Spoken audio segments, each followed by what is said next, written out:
নমস্কার। গল্পগেলা গোগ্রাসে @গল্পবৃক্ষ ইউটিউব চ্যানেলে সাহিত্যপ্রেমী সকলকে স্বাগত। সুধী দর্শক শ্রোতা, আজ আমি আপনাদের জন্য নিয়ে এসেছি মানিক বন্দ্যোপাধ্যায়ের বিখ্যাত ছোট গল্প হারানের নাত জামাই। হারানের নাত জামাই শুরু করবার আগে আপনাদের নিকট একটি আবেদন। আপনারা যারা আমাদের এই চ্যানেলটি সাবস্ক্রাইব করেননি, দয়া করে চ্যানেলটি সাবস্ক্রাইব করে বেল আইকনটিতে চাপ দিয়ে অল সিলেক্ট করে রাখুন, যাতে করে আমাদের পরবর্তী পরিবেশনার সংবাদ আপনাদের নিকট পৌঁছে যায়। তাহলে শুরু করা যাক হারানের নাত জামাই। মাঝরাতে পুলিশ গাঁয়ে হানা দিল।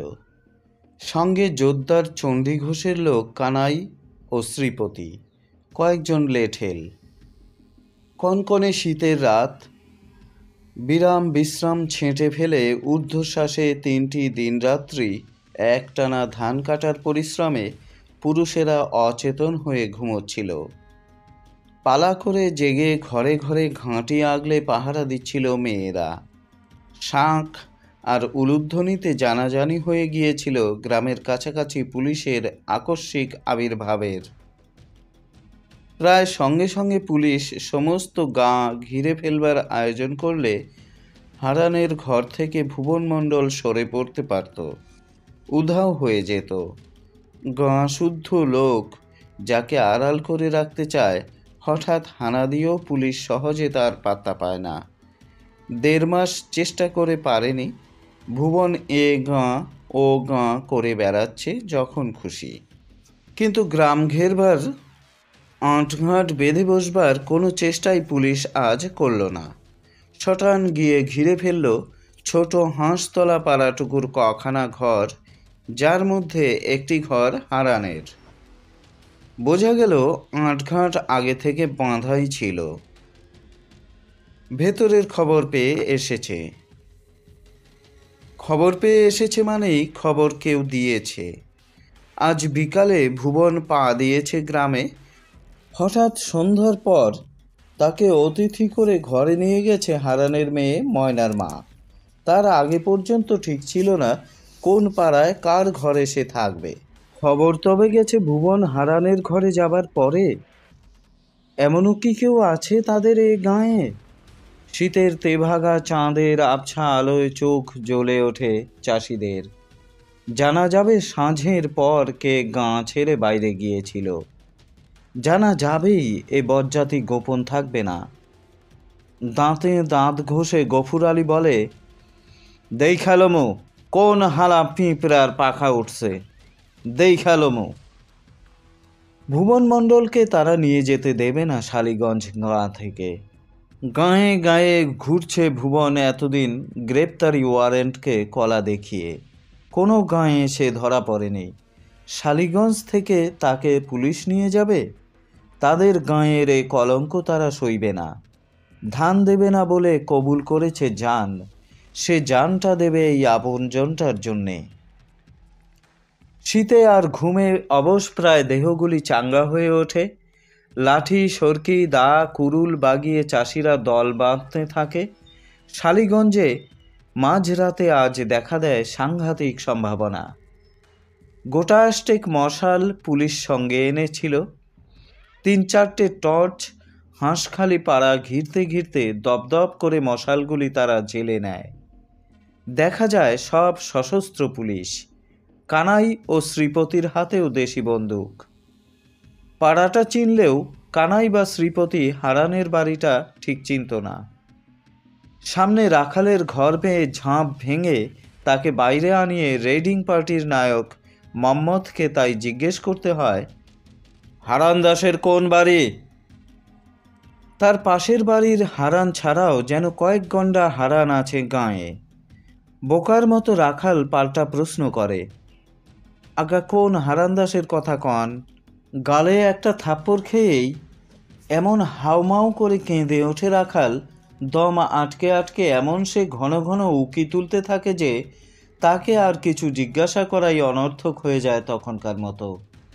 বোবা হাবা চাষাগুলো শুধু বেপরোয়া নয়, একেবারে তুখোড় হয়ে উঠেছে চালাকিবাজিতে। এদিকে হারান বলে, হায় ভগবান। ময়নার মা বলে, তুমি উঠলা কেন, কও দেখি। বলে, কিন্তু জানে যে তার কথা কানে যায়নি বুড়োর। চোখে যেমন কম দেখে, কানেও তেমনি কম শোনে হারান। কি হয়েছে ভালো বুঝতেও বোধহয় পারেনি, শুধু বাইরে একটা গন্ডগোল টের পেয়ে ভড়কে গিয়েছে। ছেলে আর মেয়েটাকে বুঝিয়ে দেওয়া গেছে চটপট। এই বুড়োকে বোঝাতে গেলে এত জোরে চেঁচাতে হবে যে প্রত্যেকটি কথা কানে পৌঁছবে বাইরে যারা বের দিয়েছে তাদেরও। দু এক দণ্ড চেঁচালেই যে বুঝবে হারান তাও নয়। তার ভোঁতা ঢিমে মাথায় অত সহজে কোনো কথা ঢোকে না। এই বুড়োর জন্য না ফাঁস হয়ে যায় সব। ভুবনকে বলে ময়নার মা, বুড়া বাপটার তরে ভাবনা। ভুবন বলে, মোর কিন্তু হাসি পায় ময়নার মা। ময়নার মা গম্ভীর মুখে বলে, হাসির কথা না, গুলিও করতে পারে, দেখুন মাত্র কইব হাঙ্গামা করছিলেন।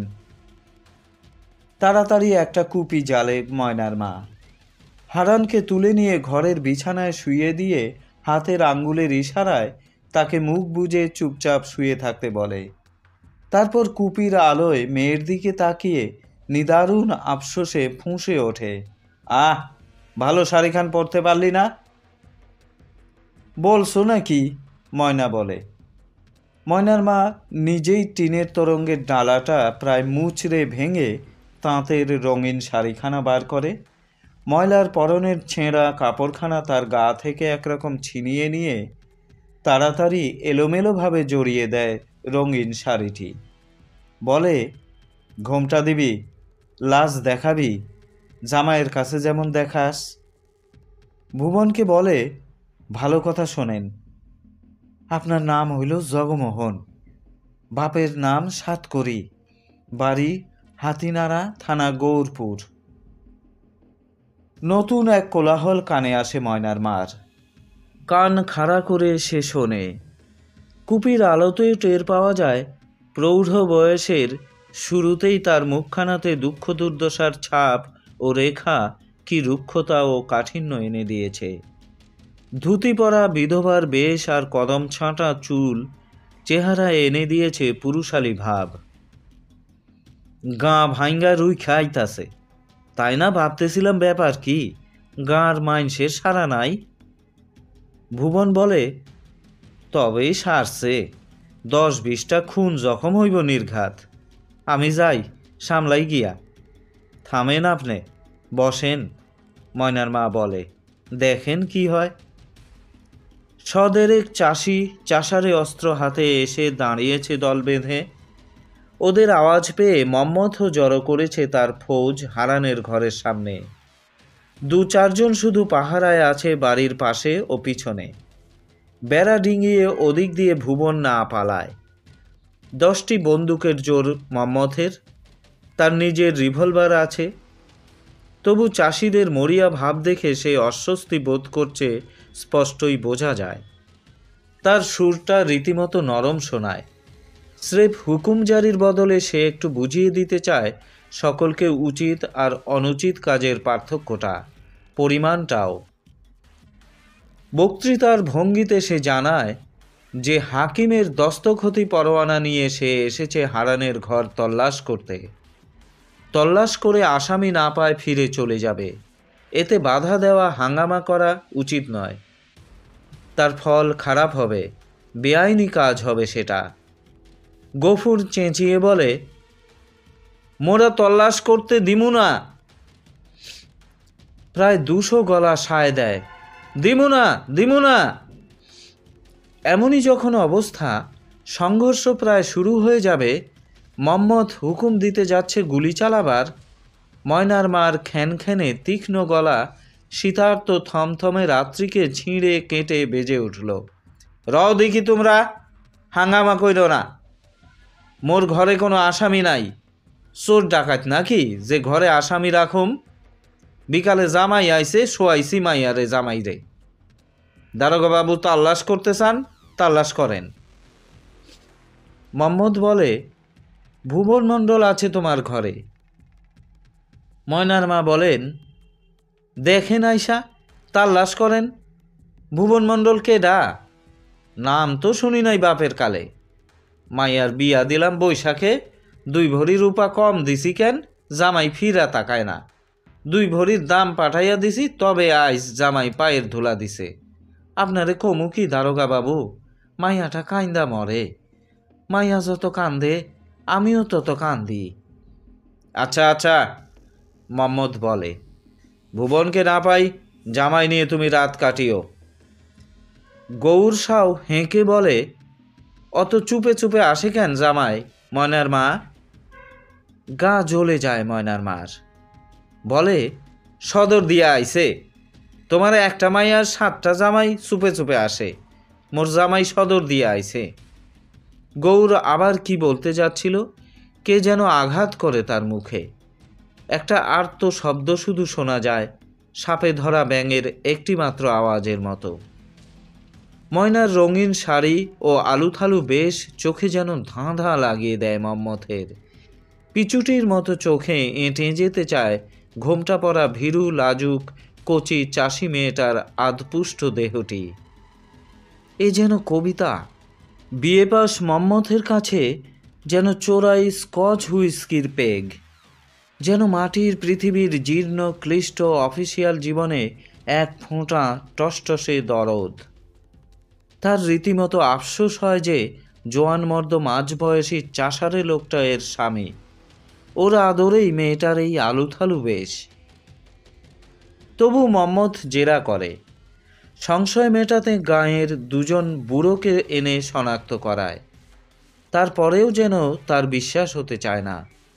ভুবন চুপচাপ দাঁড়িয়ে আছে, গায়ে চাদর জড়িয়ে, যতটা সম্ভব নিরীহ গো-বেচারি সেজে। কিন্তু খোঁচা খোঁচা গোঁফ-দাড়ি ভরা মুখ, রুক্ষ এলোমেলো এক মাথা চুল মোটেই তাকে দেখায় না নতুন জামাইয়ের মতো। মোহাম্মদ গর্জন করে হারানকে প্রশ্ন করে, এ তোমার নাতনির বর? হারান বলে, হায় ভগবান। ময়নার মা বলে, জিগান মিসা, কানে শোনে না, বদ্ধ কালা। ও, মোহাম্মদ বলে। ভুবন ভাবে এবার তার কিছু বলা উচিত বা করা উচিত। এমন হাঙ্গামা জানলে আইতাম না কর্তা, মিসা কইয়া আনছে আমারে। সরাইলের হাটে আইছি, ঠাইরেন পোলারে দিয়া খপর দিলেন, মাইয়া নাকি মরো মরো, তখন যায় এখন যায়। তুমি অমনি ছুটে এলে। আসুম না, রতি ভরি সোনা রূপা যা দিব কইছিল তাও ঠেকায় নাই বিয়াতে। মইরা গেলে গাঁও থেকে খুইলা নিলে আর পামু? ও, গাঁয়ে গাঁয়ে চাষাগুলোর কেমন যেন উগ্র মরিয়া ভাব, ভয় ডর নেই। ঘরে ঘরে তল্লাশ চলতে থাকে। একটা বিড়াল লুকোনোর মতো আড়ালও যে ঘরে নেই, সে ঘরেও কাঁথাকানি হাঁড়ি পাতিল জিনিসপত্র ছত্রখান করে খোঁজা হয় মানুষকে। মোহাম্মদ থাকে হারানের বাড়িতেই। অল্প নেশায় রঙিন চোখ। এসব কাজে বেরোতে হলে মোহাম্মদ অল্প নেশা করে। মাল সঙ্গে থাকে কর্তব্য সমাপ্তির পর টানবার জন্য। চোখ তার রঙিন শাড়ি জড়ানো মেয়েটাকে ছাড়তে চায় না। কুড়িয়ে কুড়িয়ে তাকায় ময়নার 20-22 বছরের জোয়ান ভাইটা। উসখুস করে ক্রমাগত। ভুবনের চোখ জ্বলে ওঠে থেকে থেকে। ময়নার মা টের পায়, একটু যদি বাড়াবাড়ি করে মোহাম্মদ আর রক্ষা থাকবে না। মেয়েটাকে বলে ময়নার মা, শীতে কাঁপুনি ধরেছে, শোনা গিয়া বাসা। তুমিও শুইয়া পড়ো বাবা। আপনি অনুমতি দেন দারোগা বাবু, জামাই শুইয়া পড়ুক। কত মানত কইরা মাথা কপাল কুইটা আনছি জামাই রে। ময়নার মার গলা ধরে যায়। আপনারে কি খমু দারোগা বাবু? ময়না ঘরে গিয়ে শুয়ে পড়ে। ভুবন যায় না। আরও 2বার ময়নার মা সস্নেহে সাদর অনুরোধ জানায় তাকে। তবু ভুবনকে ইতস্তত করতে দেখে বিরক্ত হয়ে জোর দিয়ে বলে, গুরুজনের কথা শোনো, সৌ গিয়া খাড়াইয়া কর বাকি, ঝাঁপ বন্ধ করে সৌ। তখন তাই করে ভুবন। যতই তাকে জামাই মনে না হোক, এরপর না মেনে কি আর চলে যে সে জামাই? মম্মথ আস্তে আস্তে বাইরে পা বাড়ায়, পকেট থেকে চ্যাপ্টা শিশি বার করে ঢেলে দেয় গলায়। পরদিন মুখে মুখে এ গল্প ছড়িয়ে যায় দিক দিগন্তে। দুপুরের আগে হাতিপাড়ার জগমোহন আর জোদ্দার চণ্ডী ঘোষ আর বড় থানার দারোগার কাছে পর্যন্ত গিয়ে পৌঁছায়। গায়ে গায়ে লোকে বলা বলি করে ব্যাপারটা, আর হাসিতে ফেটে পড়ে, বাহবা দেয় ময়নার মাকে। এমন তামাশা কেউ কখনো করেনি পুলিশের সঙ্গে, এমন জব্দ করেনি পুলিশকে। কদিন আগে দুপুরবেলা পুরুষ শূন্য গাঁয়ে পুলিশ এলে ঝাঁটা বটি হাতে মেয়ের দল নিয়ে ময়নার মা তাদের তাড়া করে পার করে দিয়েছিল গাঁয়ের সীমানা। সে যে এমন রসিকতাও জানে কে তা ভাবতে পেরেছিল। গাঁয়ের মেয়েরা আসে দলে দলে, অনিশ্চিত আশঙ্কা ও সম্ভাবনায় ভরা এমন যে ভয়ঙ্কর সময় চলছে এখন, তার মধ্যেও তারা আজ ভাবনা চিন্তা ভুলে হাসি খুশিতে উচ্ছল। মোক্ষদার মা বলে একগাল হেসে গালে হাত দিয়ে, মা গো মা, ময়নার মা, তোর মধ্যেই এত। খেন্তি বলে ময়নাকে, খিলো ময়না, জামাই কি কইল, দিছে কি? লাজে ময়না হাসে। বেলা পড়ে এলে, কাল যে সময় ভুবনমণ্ডল গাঁয়ে পা দিয়েছিল প্রায় সেই সময় আবির্ভাব ঘটে জগমোহনের। বয়স তার 26-27, বেঁটে খাঁটো জোয়ান চেহারা, দাড়ি কামানো, চুল আঁচড়ানো, গায়ে ঘর কাচা শার্ট, কাঁধে মোটা সুতির সাদা চাদর। গাঁয়ে ঢুকে গটগট করে সে চলতে থাকে হারানের বাড়ির দিকে, এপাশ ওপাশ না তাকিয়ে গম্ভীর মুখে। রসিক ডাকে দাওয়া থেকে, জগমোহন নাকি? কখন আইলা?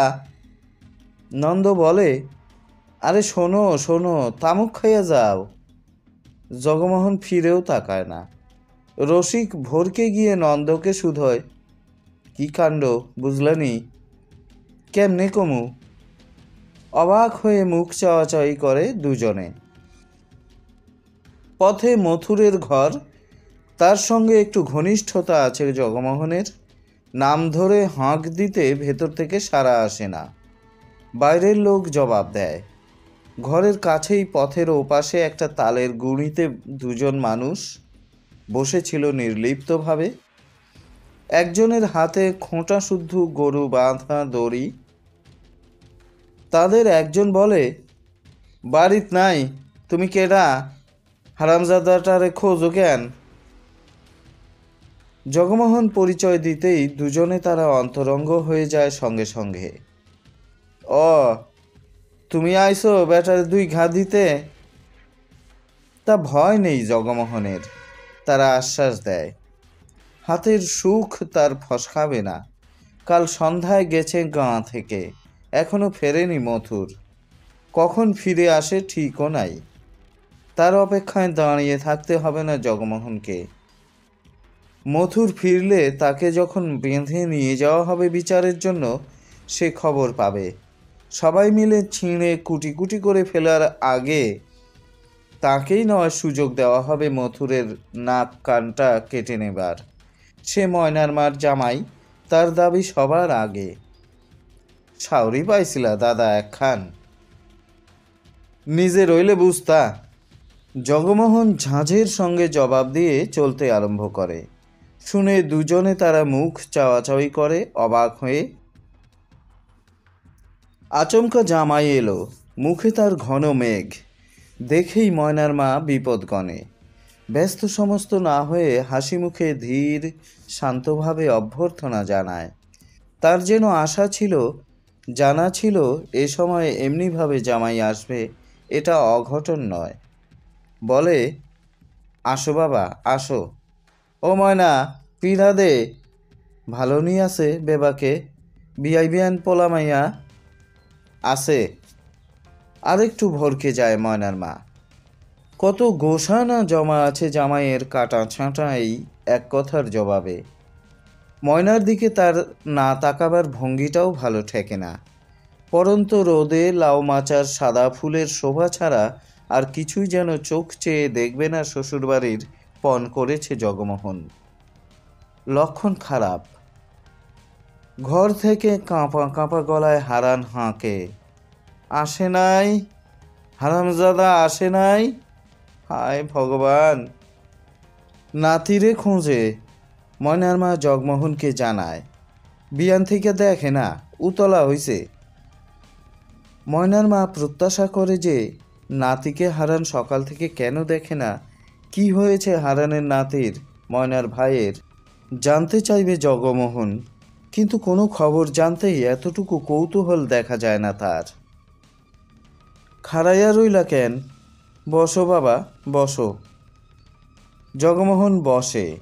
ময়নার পাতা পিঁড়ি সে ছোঁয় না, দাওয়ার খুঁটিতে ঠেস দিয়ে উবু হয়ে বসে। মুখ হাত ধুইয়া নিলে পারতা। না, জামু গিয়া অখনি যাইবা? হ, একটা কথা শুইনা আইলাম, মিছা না খাঁটি জিগাইয়া জামু গিয়া। মায়া নাকি কার লগে শুইছিল কাল রাতে? শুইছিল? ময়নার মার চমক লাগে। মোর লগে শয় মাইয়া, মোর লগে শুইছিল, আর কার লগে শুইব? ব্রহ্মাণ্ডের মাইনসে জানছে কার লগে শুইছিল, চোখে দেখে গেছে দুয়ারে ঝাঁপ দিয়া কার লগে শুইছিল। তারপর বেঁধে যায় শাশুড়ি জামাইয়ে। প্রথমে ময়নার মা ঠান্ডা মাথায় নরম কথায় ব্যাপারটা বুঝিয়ে চেষ্টা করে, কিন্তু জগমোহনের ওই এক গো। ময়নার মাও শেষে গরম হয়ে ওঠে, বলে, তুমি নিজে মন্দ, অন্যেরে মন্দ তাই ভাবো।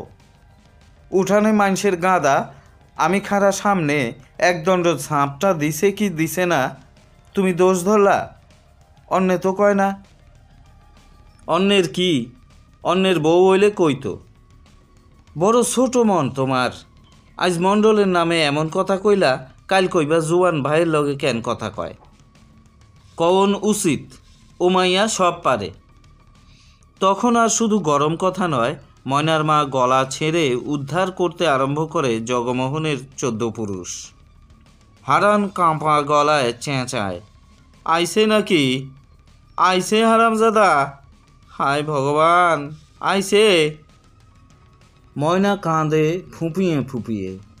ছুটে আসে পাড়া বেড়ানি, নিন্দা ছড়ানি নিতাই পালের বউ আর প্রতিবেশী কয়েকজন স্ত্রীলোক। কি হইছে গো ময়নার মা? নিতাই পালের বউ শুধায়, মায়া কাঁদে কেন? তাদের দেখে সম্বিত ফিরে পায় ময়নার মা। ফোঁস করে ওঠে, কাঁদে কেন? ভাইটারে ধইরা নিছে, কাঁদব নাই? জামাই বুঝি আইছে খবর পাইয়া? শুনবা বাসা, শুনবা, বইতে দাও, জিরাইতে দাও। ময়নার মার বিরক্তি দেখে ধীরে ধীরে অনিচ্ছুক পদে মেয়েরা ফিরে যায়। তাকে ঘাঁটাবার সাহস কারো নেই। ময়নার মা মেয়েকে ধমক দেয়, কাঁদিস না, বাপেরে নিয়ে ঘরে গেছিলি, বেশ করছিলি, কাঁদনের কি? বাপ নাকি? জগমোহন বলে ব্যঙ্গ করে, বাপ না, মণ্ডল 10টা গাঁয়ের বাপ। খালি জন্ম দিলেই বাপ হয় না, অন্ন দিলেও হয়। মণ্ডল আমাগো অন্ন দিছে, আমাগো বুঝাইছে, সাহস দিছে, একসাথ করছে, ধান কাটাইছে। না তো চণ্ডী ঘোষণিত বেবাক ধান। তোমারে কই যোগু, হাতে দইরা কই, বুইজা দেখো, মিছা গোসা কইরো না। বুইজা কাম নাই, অখন যাই।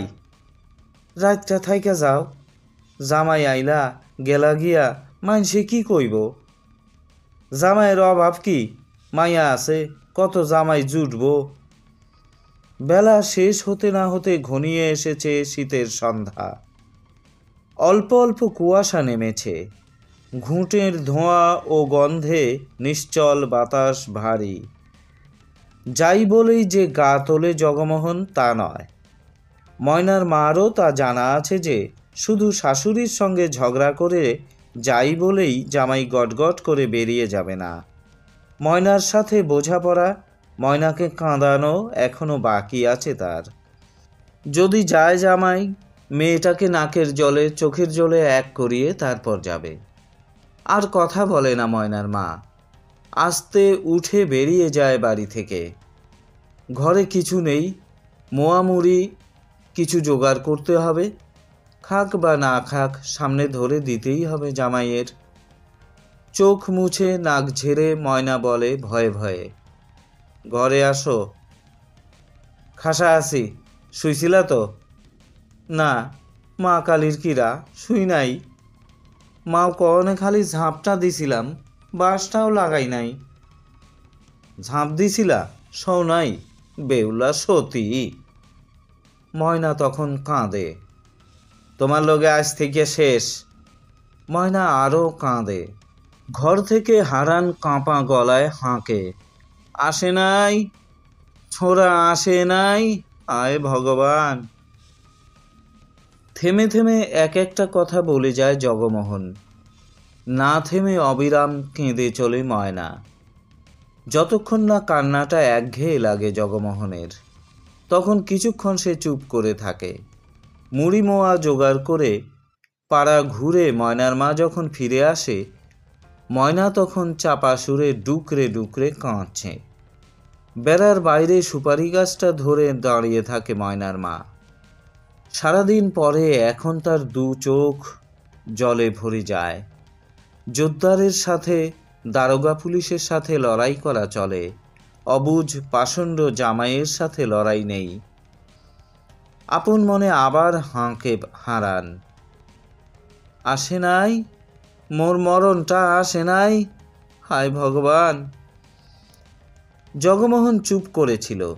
এতক্ষণ পরে হঠাৎ সে জিজ্ঞাসা করে শালার খবর। উয়ারে ধরছে কেন? ময়নার কান্না থিতিয়ে এসেছিল। সে বলে, মণ্ডল খুড়ার লগে গোঁধলপাড়া গেছিল, ফিরতি পথে একা পাইয়া ধরছে। কেন ধরছে?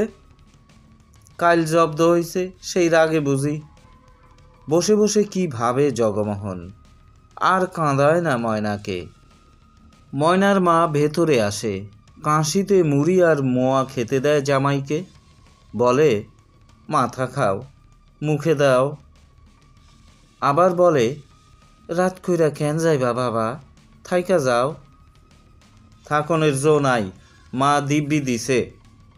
তবে খাইয়া যাও, আখা ধরাই, পোলাটারে ধইরে নিছে, পরানটা পোড়ায়, তোমারে রাইখা জুরামু ভাবছিলাম। না, রাইত বারে। আবার কবে আইবা? দেখি। উঠি উঠি করেও দেরি হয়। তারপর সন্ধ্যা রাতেই পুলিশ হানার সেই রকম শোর ওঠে কাল মাঝরাত্রির মতো। সদল বলে মম্মথ আবার আচমকা হানা দিয়েছে। আজ তার সঙ্গের শক্তি কালের চেয়ে অনেক বেশি। তার চোখ সাদা। সোজাসুজি প্রথমেই হারানের বাড়ি। কি গো মণ্ডলের শাশুড়ি? মম্মথ বলে ময়নার মাকে, জামাই কোথা? ময়নার মা চুপ করে দাঁড়িয়ে থাকে। এটা আবার কে? জামাই। ময়নার মা বলে, বাহ, তোর তো মাগি ভাগ্যি ভালো, রোজ নতুন নতুন জামাই জোটে, আর তুই ছুঁড়ি এই বয়সে। হাতটা বাড়িয়েছিল মম্মথ রসিকতার সঙ্গে ময়নার থুতনি ধরে আদর করে একটু নেড়ে দিতে। তাকে পর্যন্ত চমকে দিয়ে জগমোহন লাফিয়ে এসে ময়নাকে আড়াল করে গর্জে ওঠে, মুখ সামলাইয়া কথা কইবেন। বাড়ির সকলকে, বুড়ো হারানকে পর্যন্ত গ্রেপ্তার করে আসামি নিয়ে রওনা দেবার সময় মম্মথ দেখতে পায় কালকের মতো না হলেও লোক মন্দ জমেনি। দলে দলে লোক ছুটে আসছে চারদিক থেকে। জমায়েত মিনিটে মিনিটে বড় হচ্ছে। মথুরের ঘর পার হয়ে পানাপুকুরটা পর্যন্ত গিয়ে আর এগোনো যায় না। কালের চেয়ে 7-8 গুণ বেশি লোক পথ আটকায়। রাত বেশি হয়নি, শুধু এ গাঁয়ের নয়, আশেপাশের গাঁয়ের লোক ছুটে এসেছে। এটা ভাবতে পারেনি মম্মথ। মণ্ডলের জন্য হলে মানে বোঝা যেত, হারানের বাড়ির লোকের জন্য চারিদিকের গাঁ ভেঙে মানুষ এসেছে। মানুষের সমুদ্রের ঝড়ের উত্তাল সমুদ্রের সঙ্গে লড়া যায় না। ময়না তাড়াতাড়ি আঁচল দিয়েই রক্ত মুছিয়ে দিতে আরম্ভ করে জগমোহনের। 90 বছরের বুড়ো হারান সেইখানে মাটিতে মেয়ের কোলে এলিয়ে নাতির জন্য উতলা হয়ে কাঁপা গলায় বলে, ছোঁড়া গেল কই, কই গেল, হায় ভগবান। শুধু দর্শক শ্রোতা, এই সঙ্গেই শেষ হলো মানিক বন্দ্যোপাধ্যায়ের হারানের নাত জামাই। শুধু দর্শক শ্রোতা, আজ এ পর্যন্তই। আবার আগামী কোনো পর্বে কোনো সাহিত্য পাঠের আসরে আপনাদের সামনে আবার হাজির হব। ততক্ষণ পর্যন্ত আপনারা সকলেই ভালো থাকুন, সুস্থ থাকুন। চলতে থাকুক গল্প গেলা গোগ্রাসে @গল্পবৃক্ষ। ধন্যবাদ। শুধু দর্শক শ্রোতা, যাবার আগে একটি আবেদন। আপনারা যারা আমার এই চ্যানেলটি সাবস্ক্রাইব করেননি, দয়া করে সাবস্ক্রাইব করে বেল আইকনে চাপ দিয়ে অল সিলেক্ট করে রাখুন। দয়া করে আমাদের পরিবেশনা কেমন লাগছে লাইক, শেয়ার, কমেন্ট ইত্যাদির মাধ্যমে জানাতে ভুলবেন না। এতে আমাদের উৎসাহ বৃদ্ধি পায়। আমাদের চ্যানেলটি যদি ভালো লেগে থাকে তাহলে আপনার পরিচিত জনের নিকট আমাদের চ্যানেলের কথা বলুন। আমাদের সাহিত্য পাঠের আসরে যোগ দিয়ে আমাদের উৎসাহ বৃদ্ধি করতে বলুন। ধন্যবাদ।